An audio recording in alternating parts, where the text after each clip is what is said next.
அன்பை பற்றி சொல்லும் பொழுது நிறைய காத்து சொல்கிறார். ஆனால் அன்பு என்ன செய்யும் அப்படின்னு சொன்னா ஒரு மனுஷனுக்காக தன் உயிரை கொடுக்கும் அப்படின்னு பார்க்கும். இங்க இந்த 9ஆம் வசனத்திலும் 10வது வசனத்திலும் 2 காரியம் சொல்லப்பட்டிருக்கு. 9ஆம் வசனத்தை ஒருவர் வாசிக்கலாம்.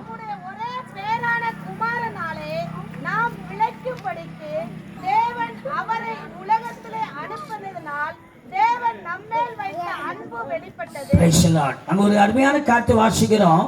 தம்முடைய ஒரே பேரான குமாரனாலே நாம் பிழைக்கும்படிக்கு தேவன் அவரை உலகத்தில் அனுப்பினதினால் தேவன் நம்மை வைத்த அன்பு வெளிப்பட்டது.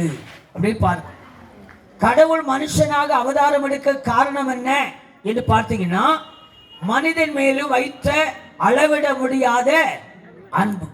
இதைத்தான் யோவான் 3வது அதிகாரத்தில் 16வது வசனத்தில் இப்படி சொல்கிறதை பார்க்கிறோம். யோவான் 3:16 இப்படி வாசிக்கிறோம். வாசித்து பாருங்க. தேவன் தம்முடைய ஒரே பேரான குமாரனை விசுவாசிக்கிறவன் நம்புகிறவன் எவனோ அவன் கெட்டு போகாமல் நித்திய ஜீவனை அடையும்படிக்கு அவரை தந்தருளி இவ்வளவாய் உலகத்தில் அன்பு கொண்டார் என்று பார்க்கிறோம். இங்க வாசிக்கிறோம், நாம் பிழைக்கும்படிக்கு தேவன் அவர் இவ்வுலகத்தில் அனுப்பினதினாலே தேவன் நம்ம வைத்த அன்பு வெளிப்பட்டிருக்கிறது.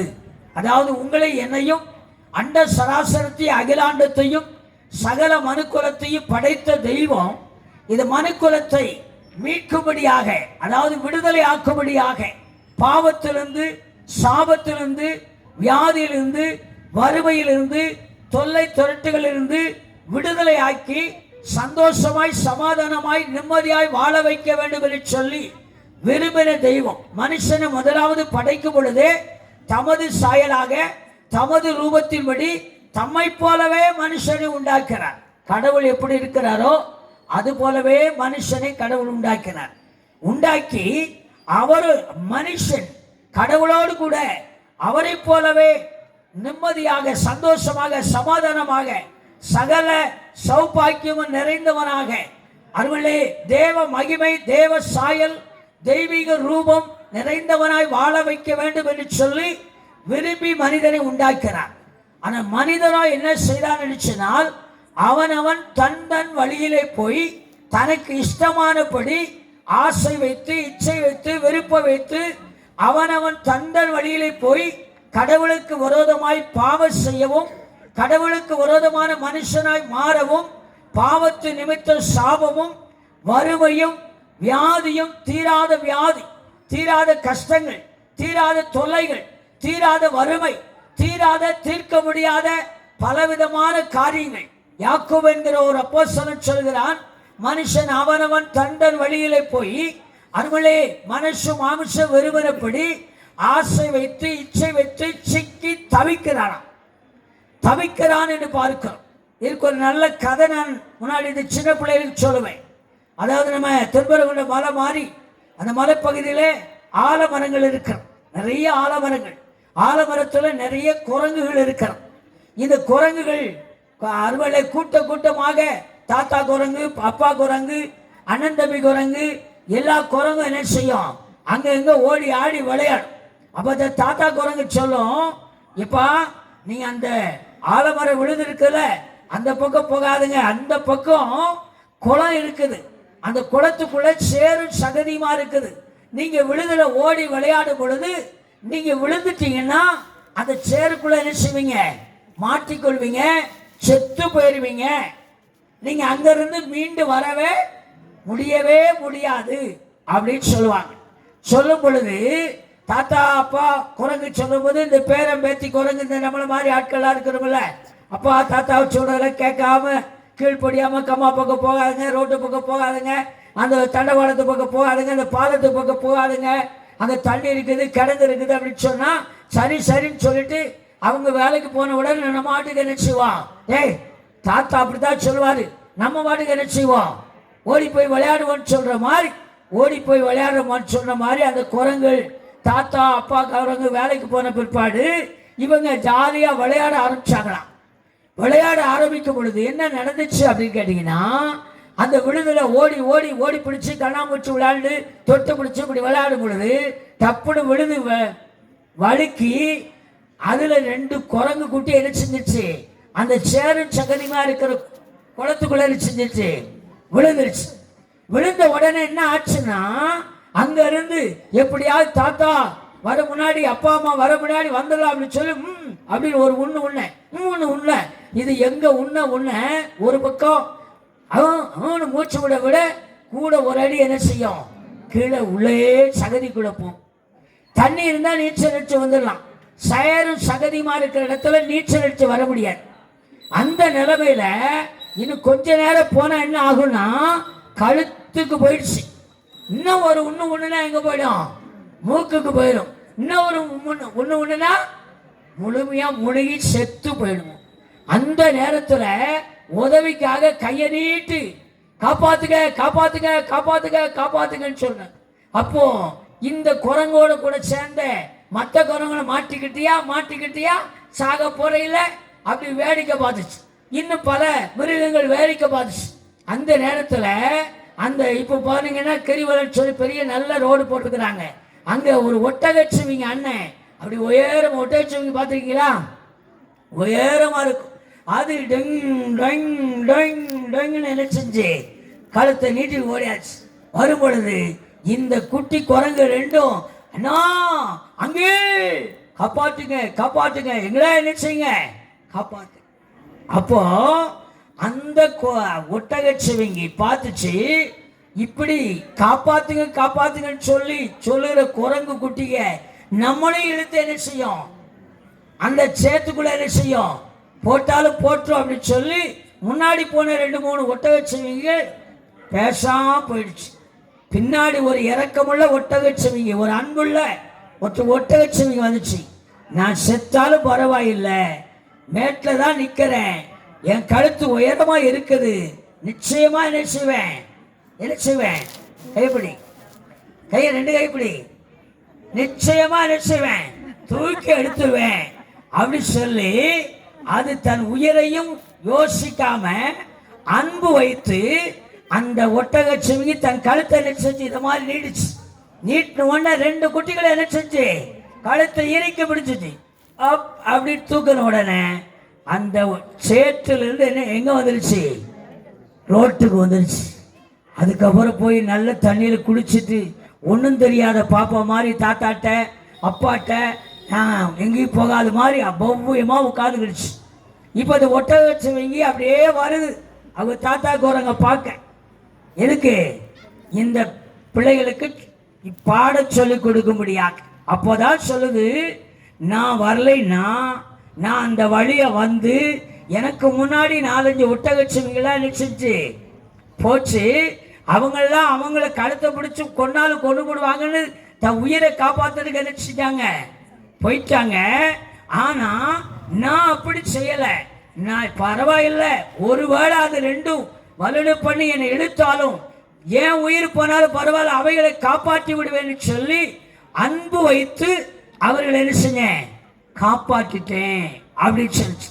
இது ஒரு விதம் அவர்கள் பிழைக்கும்படி அவர்களே காப்பாற்றப்பட்ட ஒரு காரியம்.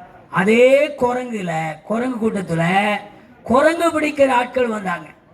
குரங்கு பிடிக்கிற ஆட்கள் குரங்கை எப்படி பிடிப்பாங்க அப்படின்னு கேட்டீங்கன்னா, சொரக்குடுக்கன்னு சொல்லுவாங்க. சொரக்கா, நீள சொரக்கா, இப்பெல்லாம் அப்படி சொரக்கா விளையவே இல்லை, அப்படி பெரிய நீளமான சொரக்கா. அதை நல்லா அதில் உள்ள எல்லாத்தையும் எடுத்து சுத்தம் பண்ணி காய வச்சு 2 பக்கம் 2 கயிறு மாதிரி போட்டு அதுக்குள்ள கொஞ்சம் பொரிகடலை, கொஞ்சம் தேங்காய் செல்லு, கொஞ்சம் கருப்பட்டி தூள் இதெல்லாம் போட்டு அப்படி கமன்னு வாசம் வச்சு மரத்துக்கு மரம் கட்டிட்டு போயிடுவான். குரங்கு பிடிக்கிறவன் கட்டிட்டு போன பிற்பாடு இது என்ன செய்யும் அப்படின்னு பார்த்தீங்கன்னா, அந்த குரங்கு ஓடி ஓடி பார்க்கும். அப்படியே மூக்கு வாசனை ஆசை எச்சி ஊறும். என்னது தேங்காய் செல்லு பொரிகடலை எப்படி உள்ள கையை விட வாய்ப்பு இல்லை, மூஞ்சி விட்டு பார்க்கும், அதை விட்டு பார்க்கும். அப்போ பார்க்கும் அவன் ஒரு கையை இப்படி இந்த வளையல் போடுவாங்க பாருங்க, பொம்பளை பிள்ளைகளுக்கு வளையல் போடும்போது கையை ரொம்ப ஒடுக்கி வச்சு போடுவாங்க. அதை மாதிரி கையை அப்படி ஒடுக்கி வச்சு உள்ள போனா அந்த சொர கொடுக்கக்குள்ள கையை என்ன செய்யும் போயிடும். போன பிற்பாடு அங்க உள்ள என்ன கிடக்குது, பொரிகடலை, தேங்காய் செல்லு, கருப்பட்டி, அதுக்கு ஆசை இச்சை, அதுக்கு இஷ்டமானதெல்லாம் அங்கே கிடக்குது. அப்போ அது என்ன செய்யும், அப்படி டக்குன்னு அள்ளி இப்போ கையை ஒடுக்கி விட்ட குரங்கு அது கை நிறைய அள்ளிக்கிட்டு வெளியே என்ன செய்யும், எடுக்கும். இப்போ கையை என்ன செய்ய முடியாது, வராது. கை வராதுன்னு உடனே கால் அடிக்கும், கையை அடிக்கும், மூச்சு அடிக்கும். கொஞ்ச நேரத்தில் பார்த்தீங்கன்னா உடம்பே ரத்த கணறி ஆயிரும். அது வேர்த்து விறுவிறுத்து மயங்கி விழுகிற விலைக்கு இந்த குரங்காட்டி என்ன செய்வான், அவன் அழகா பொறிகடலை தின்னுக்கிட்டு கடலை பருப்பு தின்னுக்கிட்டு ஜாலியாக இருப்பான். இது அடிச்சு மண்டை அடிச்சு கால் அடிச்சு கை அடிச்சு ரத்த கேட்க அப்படியே மயங்கி விழுப்பாருங்க. அந்த மயங்கி விழுகிற நேரத்தில் அவன் வந்து ஈஸியாக அதை என்ன செய்வான், கபக்குன்னு பிடிச்சிட்டு போயிடும். இதுதான் இன்றைக்கு மனுஷனுடைய வாழ்க்கை. முதல்ல சொன்னது நீங்க பிழைக்கும்படிக்கு 9ஆம் வசனம், பிழைக்கும்படிக்கு. அந்த 9ஆம் வசனத்தை வாசிங்க. குமாரனாலே நாம் பிழைக்கும்படிக்கு தேவன் அவரை உலகத்திலே அனுப்பினதுனால, அந்த ஒட்டகச்சிவிங்கி மாதிரி, மாமா மாதிரி, அண்ணன் மாதிரி, அப்பா மாதிரி, அருமலே அவன் முதல்ல 4-5 ஒட்டகச்சிவிங்கி வேண்டா வெறுப்பா பார்த்துட்டு ஐயோ என்னைய கொண்டு விடுவான் அப்படி ஓடி போச்சு. ஆனா ஒரு அன்புள்ள, ஒரு இரக்கமுள்ள ஒரு ஒட்டகச்சிவிங்கி தன் உயிரை பணைய வைத்து கழுத்தை நீட்டினது. பரவாயில்ல, எனக்கு கழுத்தை நெரிச்சாலும் பரவாயில்ல, உயிர் போனாலும் பரவாயில்ல, தூக்கி தரையில என்ன செய்து விடுவேன், அந்த 2 குட்டிகளையும் சேற்றிலிருந்து தூக்கி எடுத்து விடுவேன் என்று சொல்லி தன் உயிரை பணைய வைத்து ஒரு ஒட்டகச்சிவிங்கி வந்ததுவா. அதுதான் 9ஆம் வசனம். வாசிக்கு மறுபடியும். ஒரே பேரான குமாரனாலே நீங்களும் நானும் பிழைக்கும்படிக்கு. கடவுள் ஏன் மனுஷன் ஆனார் அப்படின்னா, நீங்களும் நானும் பிழைக்கும்படிக்கு, உயிரோடு இருக்கும்படிக்கு, இந்த உலகத்துல நல்ல வாழ்க்கை வாழும்படிக்கு, சுகமாய் பலமாய் ஆரோக்கியமாய் சந்தோஷமாய் சுபிட்சமாய் வாழும்படிக்கு தேவன் அவரை தேவன் உலகத்திலே அனுப்பினதினாலே சொல்லுமா. உங்க மீது எங்க மீது என் மீது கடவுள் வைத்த அன்பு என்ன அன்புயா அப்படின்னா, 2வது ஒரு உதாரணம் சொன்ன பாருங்க. சில காரியத்தில் ஆசை வைத்து, இச்சை வைத்து, விருப்ப வைத்து, இன்னைக்கு சில வாலிப பிள்ளைகள், வாலிப பையன்கள், ஏன் பெரியவர்கள், பிரதானமானவர்கள் சில மோசடியான காரியங்கள், சில பாவமான காரியங்கள், சில அக்கிரமமான காரியங்கள், சில அநியாயமான காரியங்கள், சில துன்மார்க்கமான காரியங்கள், துரோகமான காரியங்களை மனசு மாமிச வெறுமனபடி மனுஷன் வாழ்கிறான். வாழ்ந்து அதில் சிக்கி தவிக்கிற. எப்படி அந்த குரங்கு பின்னாடி கையை எடுக்க முடியாது. கையை ஏன் எடுக்க முடியாதுன்னா, பொறிகடலையும் கருப்பட்டியும் விடுறதுக்கு மனசு கிடையாது. அதே நேரம் கையை வெளியே என்ன செய்யணும், எடுக்கணும். சில ஆள் அப்படித்தான், பாவத்தை விட மாட்டாங்க, அக்கிரமத்தை விட மாட்டாங்க, அநியாயத்தை விட மாட்டாங்க, துன்மார்க்கத்தை விட மாட்டாங்க. ஆனா சுகமா இருக்கணும், சந்தோஷமா இருக்கணும், நன்றாய் வாழணும், முடியவே முடியாது.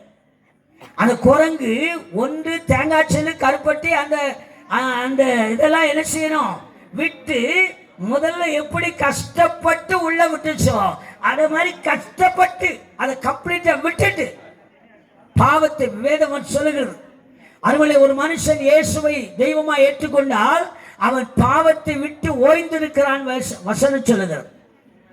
அப்ப அந்த பாவத்திலிருந்து விலகணும் அப்படின்னா, அதுமல்ல நீங்க விலகலைன்னா பிசாசு வஞ்சகன் கொள்ளை நோயை கொண்டு பலவிதமான காயப்படுத்துற காரியத்தை கொண்டு மனதளவில், இருதய அளவில், சிந்தை அளவில், அதுபோல சரீர அளவில் கஷ்டங்கள், பாடுகள், வேதனைகள், வியாதிகள், தீர்க்க முடியாத தீராத பல காரியங்கள் இன்னைக்கு மனுக்குலத்தை ஆட்டி படைத்துக் கொண்டு இருக்கிறோம்.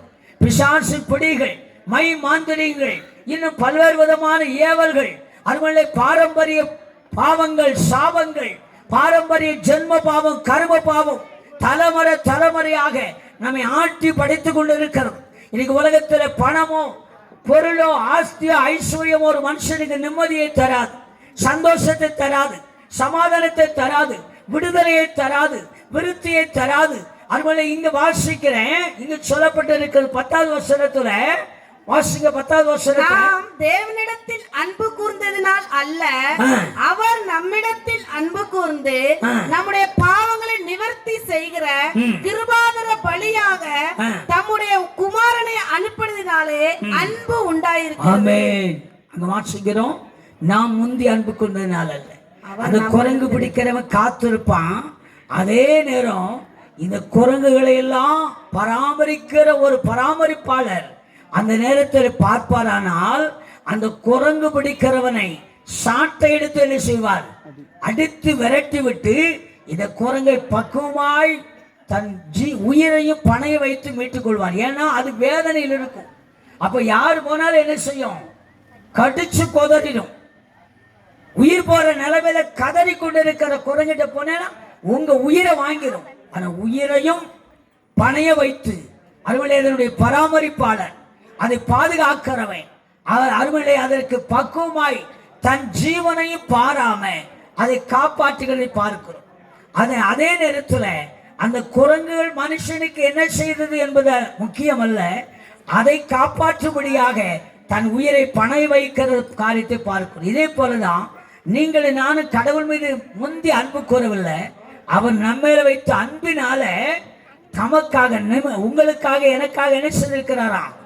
பாவ நிவாரண குற்ற நிவாரண பலியாக கிருபாதர பலியாக என்ன செய்தாராம்? அவருடைய குமாரனை அனுப்பினதினாலே. அவருடைய குமாரனை அனுப்பினதினாலே தேவன் நம்மை வைத்த அன்பு வெளிப்பட்டிருக்கிறது. எப்படியா அன்பு வெளிப்பட்டது?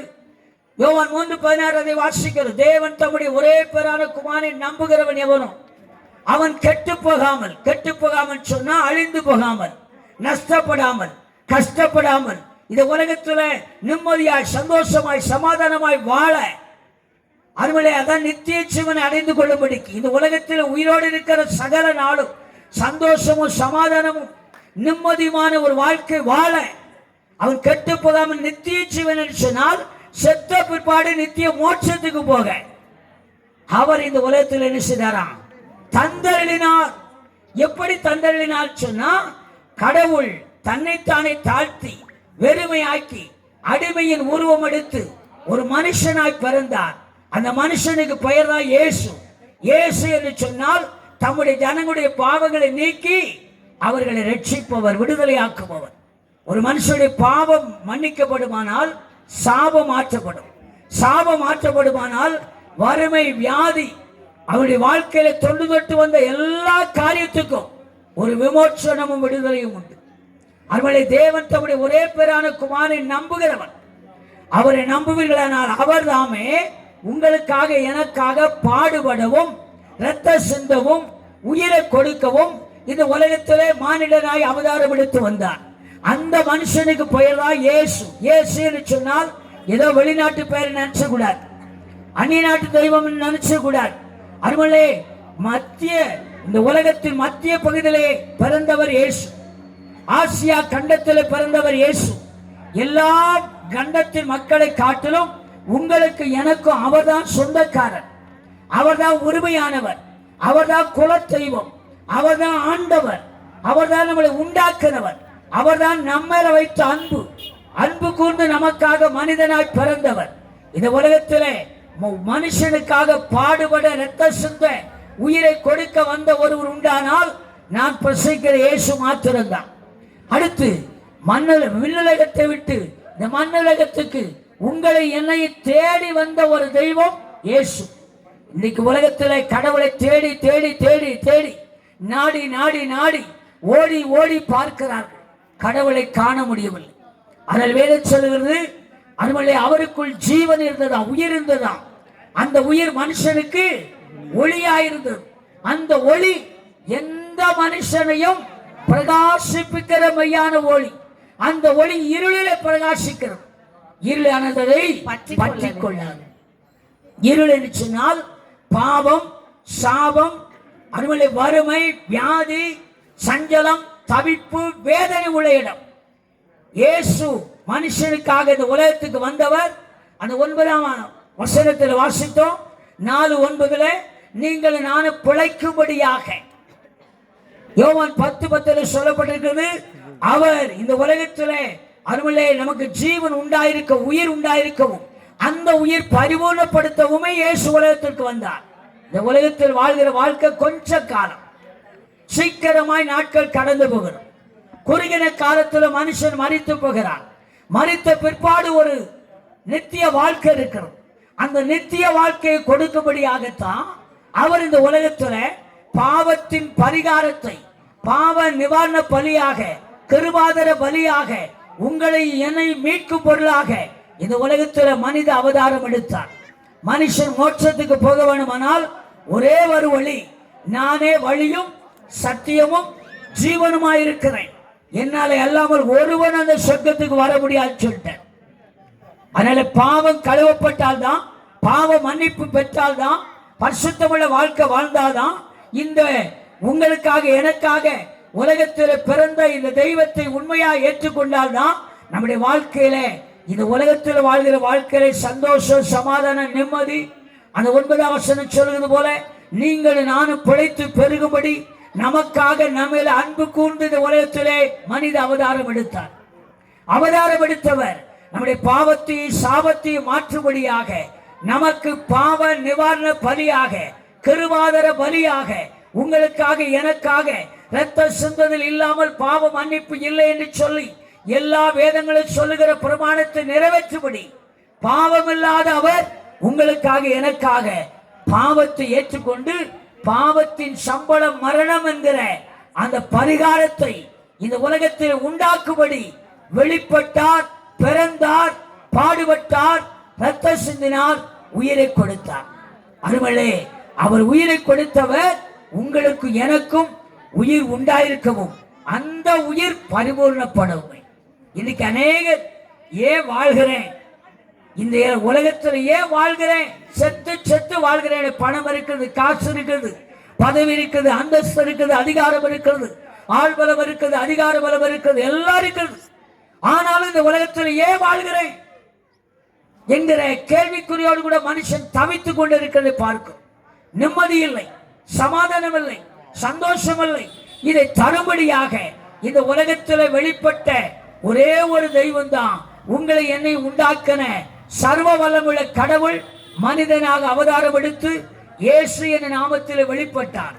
அவரை ஏற்றுக்கொள்வோமானால் இந்த யோவான் 3:16 சொல்லியிருக்கிறது பாருங்க, தேவன் தம்முடைய ஒரே பேரான குமாரனை நம்புகிறவன் எவனோ அவன் கெட்டு போகாமல், நம்புகிற யாராயிருந்தாலும் சரி.